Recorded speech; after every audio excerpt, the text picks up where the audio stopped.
Aquarius, let's go ahead and jump straight in. This is for December 12th through the 15th. Now, I'm using all brand new decks today. I'm super excited. I'm just going to briefly tell you really quickly what decks they are for my people who are tarot card connoisseurs. You want to know what decks these are, or if you're just a reader and you're like, what is that? That's so cool. So really quickly, this deck right here, this little baby, this is the Swatches of Chakra deck by Rider-Waite. The tarot deck I'm using today, it's a Monopoly inspired deck. This is called the Life is a Board Game Tarot by Rider-Waite. I'm using also the Price of Love Oracle by Rider-Waite. And the only deck I believe that I'm not using from Rider-Waite is the Prism Oracle, which is this deck right here, which I really love as well.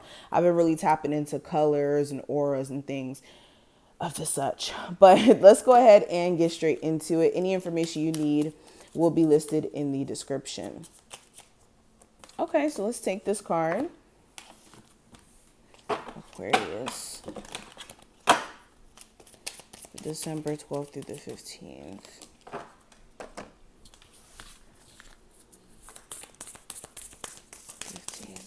Aquarius, what's going on?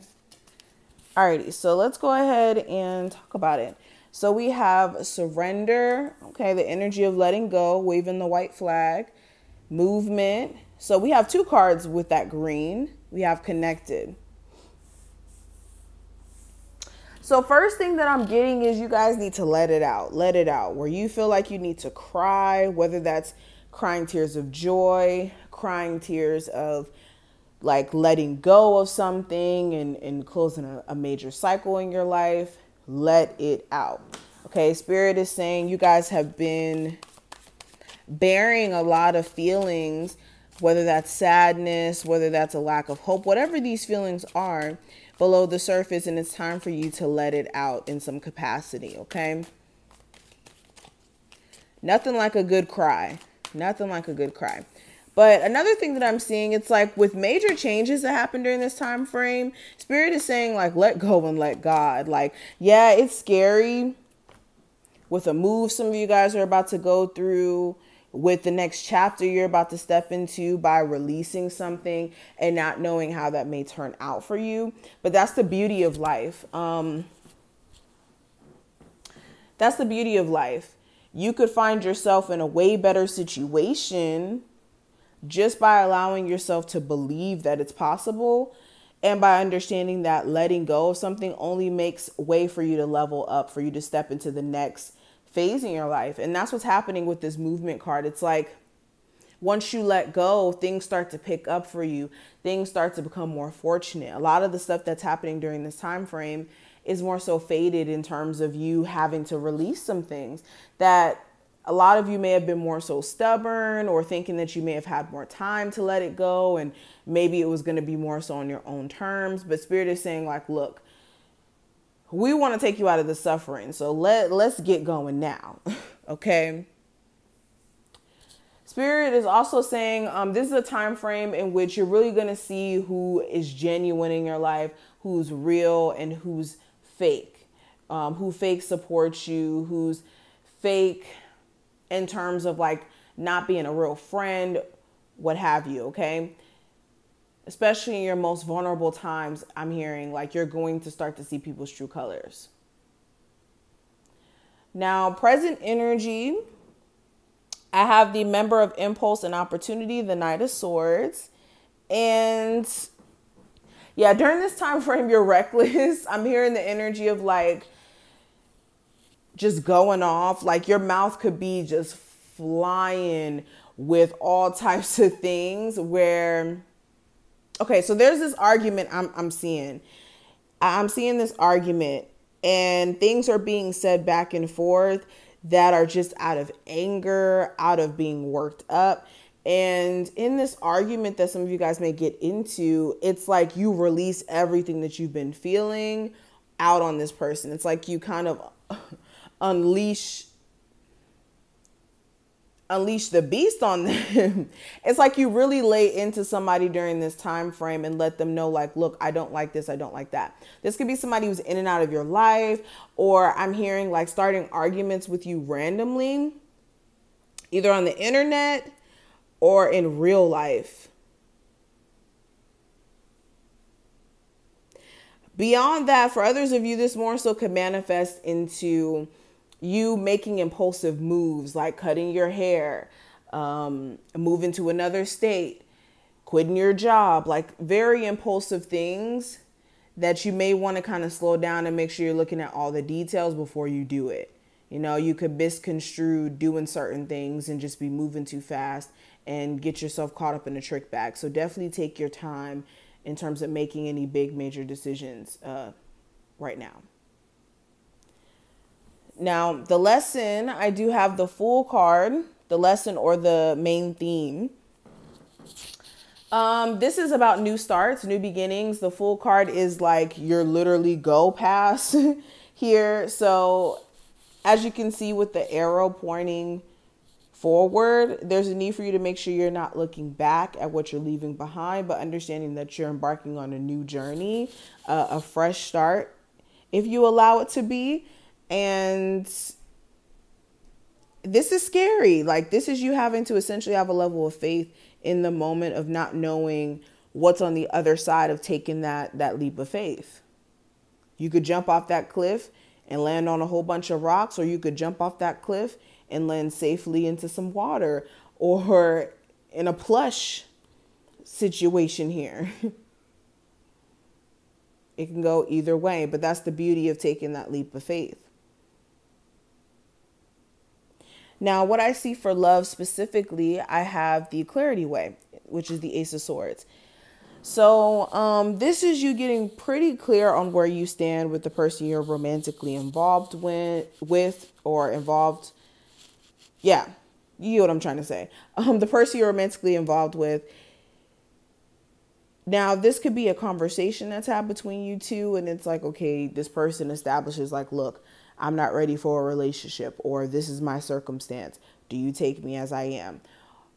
If not that, this is you coming to a point of personal clarity where you're like, okay, I see where I want to fit this person. I see what I want to do moving forward with the situation. I'm just going to do that. Okay, this could consist of you either cutting this person off or still engaging in communication, still engaging in dealings with this person. But overall clarity is coming in terms of what you should do and what is best advised. Some information also could be brought to your attention. This could be, again, something that you see on the internet or something that's communicated to you. But what I see in regards to career and finances, I have the Emperor. So this is you stepping into a boss role. Some of you are going into a space of like entrepreneurship, or if you're already an entrepreneur, trying to take it even to the next level. You could be having certain accomplishments that come through, personal accomplishments that you've always wanted to achieve. Okay, if not yet, this is you more so striving for that, you being in the mode to kind of like go hard with the business, go hard in your career so that you can get to a certain position to be a true boss if you're not one already. But what I see in terms of the advice, I do have the Grief and Sorrow Way, which is the Three of Swords. So this is making sure that you're not getting into a space of like succumbing to disappointment or allowing yourself to kind of like fester on disappointments in a mental sense, where it's like you're just sitting there and you're allowing situations like replays of arguments or situations that happen kind of just replay over and over and over and over in your mind.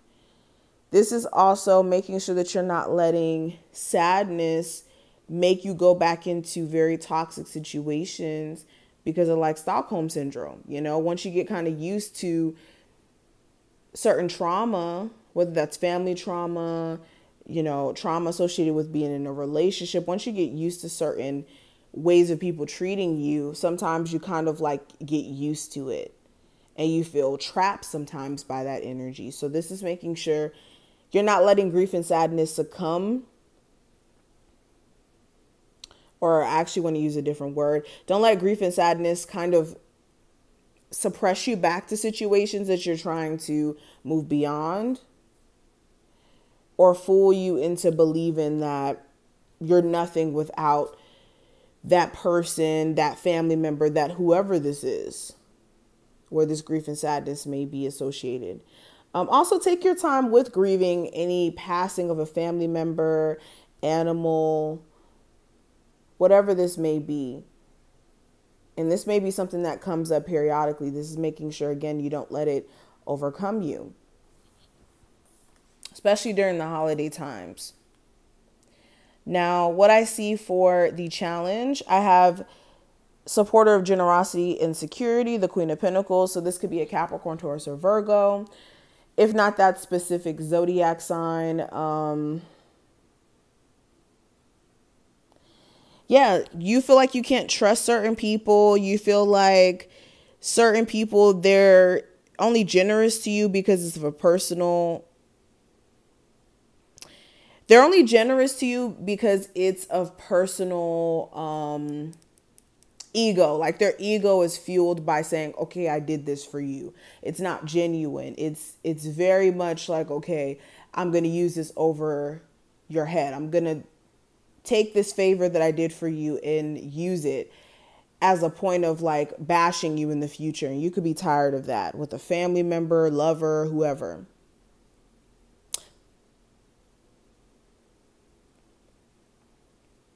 This could also be money. Money may be slightly funny here. Okay. You could be either waiting on some money, or it's like you're still waiting for certain opportunities to kind of pop off so that you could be in a more secure place financially. But I have the darkest before dawn way representing, or the 10 of Swords representing the what's ahead energy. And with this is you coming to an end of a really negative cycle. This is the ending point. All right. The worst is over. The worst that could have been done to you in certain situations has already happened. And with the Magician card, this is more so like picking up the pieces and manifesting from what you got to get to where you need to go. And yeah, this is going to be a new start for you in terms of energy, especially if we're talking about finances. Now, I also see you guys having to pick yourself up from like a dark mental space and finding your willpower, finding your spark to be able to overcome or make the situation positive for you, even in the light of it being so negative. But this is what I see. I'm going to stop right here. I hope you took something from this video. If you did, definitely thumbs the video up, subscribe, and I'll see you in the next one.